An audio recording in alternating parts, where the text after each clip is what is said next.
warahmatullahi wabarakatuh. Perkenalkan, nama saya Fira Dwi Ramawati, jurusan Manajemen Pendidikan Islam semester 2. Baik, di sini saya akan menjelaskan mengenai fungsi pengawasan dalam manajemen. Saya akan membahas 3 pembahasan di sini. Yang pertama, pengertian pengawasan. Yang kedua, dasar-dasar sistem pengawasan. Dan yang ketiga, objek dan prosedur. Pertama, pengertian pengawasan. Dalam Kamus Besar Bahasa Indonesia, pengawasan berasal dari kata awas, yang artinya memperlihatkan baik-baik, dalam arti melihat dengan cermat dan seksama. Tidak ada kegiatan lain selain memberikan hasil laporan berdasarkan kenyataan yang sebenarnya daripada yang diawasi. Pengawasan bisa didefinisikan sebagai suatu usaha sistematis oleh manajemen bisnis untuk membandingkan kinerja, standar, rencana, atau tujuan yang telah ditentukan terlebih dahulu, untuk menentukan apakah kinerja sejalan dengan standar tersebut, dan untuk mengambil tindakan yang diperlukan untuk melihat bahwa sumber daya manusia digunakan selektif dan efisien mungkin di dalam mencapai tujuan. Menurut Handoko, pengawasan adalah suatu proses menjamin bahwa tujuan-tujuan organisasi dan manajemen tercapai ini berkenan dengan cara-cara membuat kegiatan-kegiatan sesuai dengan yang telah direncanakan. Pengawasan dan kedisiplinan tidak dapat dipisahkan jika dilihat dari segi pengertian tersebut. Sebuah tim, anggotanya harus benar-benar menjunjung tinggi kedisiplinan, karena disiplin adalah satu kunci keselarasan dalam tim selain kejujuran. Sedangkan fungsi pengawasan merupakan tahap dari sistem manajerial yang menjaga agar organisasi tetap berada dalam batas-batas yang diizinkan, dengan rencana menyediakan kerangka kerja untuk tahap pengawasan dan proses manajerial. Pengawasan tidak akan terlaksana tanpa adanya rencana dan petunjuk pelaksanaan yang dibuat. Fungsi pengawasan dalam manajemen adalah upaya sistematis dalam menetapkan standar kinerja dan berbagai tujuan yang direncanakan, mendesain sistem informasi umpan balik, membandingkan antara kinerja yang dicapai dengan standar yang telah ditetapkan sebelumnya, menentukan apakah terdapat penyimpangan dan tingkat signifikan dari setiap penyimpangan tersebut, dan mengambil tindakan yang diperlukan untuk memastikan bahwa seluruh sumber daya perusahaan dipergunakan secara efektif dan efisien dalam mencapai tujuan. Yang kedua, dasar-dasar sistem pengawasan. Dijelaskan dalam sebuah proses manajerial memiliki 4 konsep atau dasar tersendiri, yakni planning, controlling, directing, dan evaluating. Namun sebenarnya dalam sebuah dasar manajerial terdapat pula dasar-dasar lagi di dalamnya.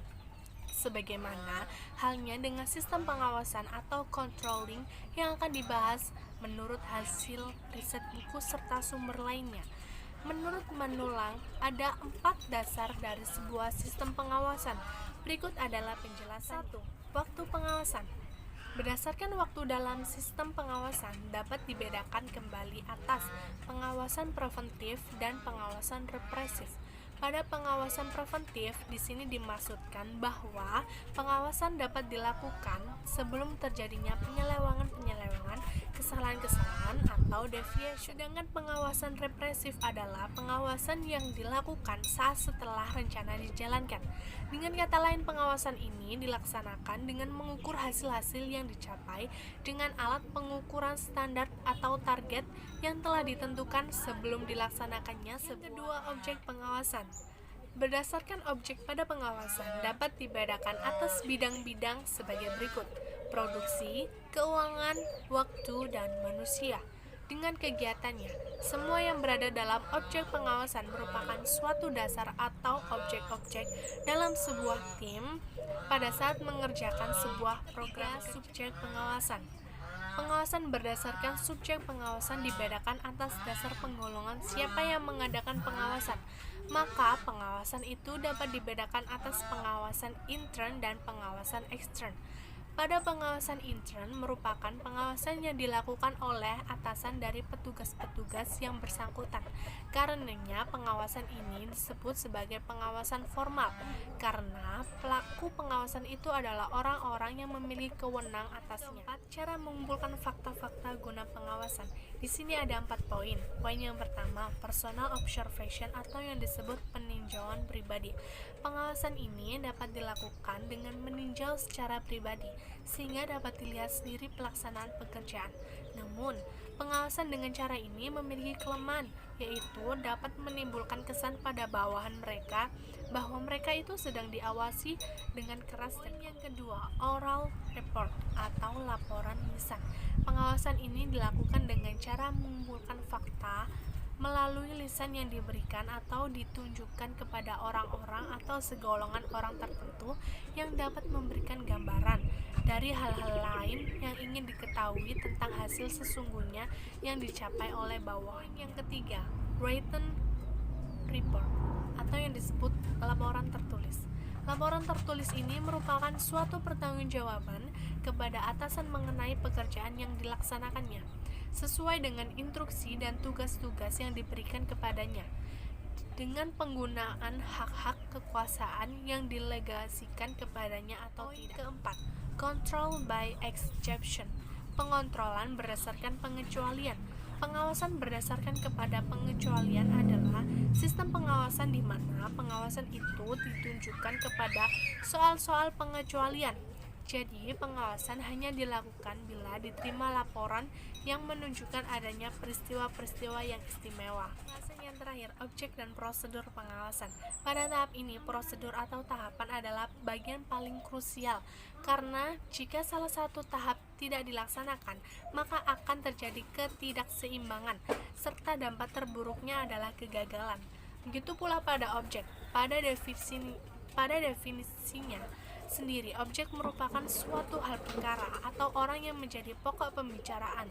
Dapat ditarik makna bahwa objek adalah hal yang sangat penting dalam sebuah tim, yakni dapat diibaratkan isi dari sebuah program tersebut. Objek pengawasan atau titik tumpu dalam sebuah pengawasan manajemen adalah pertama, produksi. Produksi adalah sebuah proses dari hasil program kerja yang tersusun dan berhasil terlaksana. Pada bidang produksi, pengawasan dapat ditujukan terhadap kuantitas dan kualitas hasil produksi ataupun terhadap likuiditas sebuah. Yang kedua, keuangan. Pada bagian ini, keuangan terdapat pada hal objek pengawasan. Karena sifatnya yang sangat sensitif tersebut, sehingga harus mendapat pengawasan yang khusus. Juga pada bidang ini dimaksudkan untuk mengetahui penggunaan keuangan untuk apa sajakah dan apakah sudah berjalan sesuai rencana atau tidak. Yang ketiga, waktu. Pengawasan pada bidang ini dimaksudkan untuk menentukan apakah dalam menghasilkan atau memproduksi sesuatu sesuai dengan waktu yang telah ditetapkan atau tidak. Kedisiplinan dan kredibilitas seorang tim dapat dinilai dan diukur dari manusia dan kegiatan-kegiatannya, bertujuan untuk mengetahui apakah kegiatan-kegiatan yang telah dijalankan sesuai dengan instruksi, rencana tata kerja secara manual atau belum.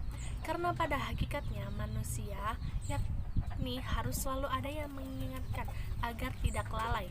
Maka peran seorang pengawas dalam objek satu ini. Sekian pembahasan mengenai fungsi pengawasan dalam manajemen. Kurang lebihnya mohon maaf. Wassalamualaikum warahmatullahi wabarakatuh.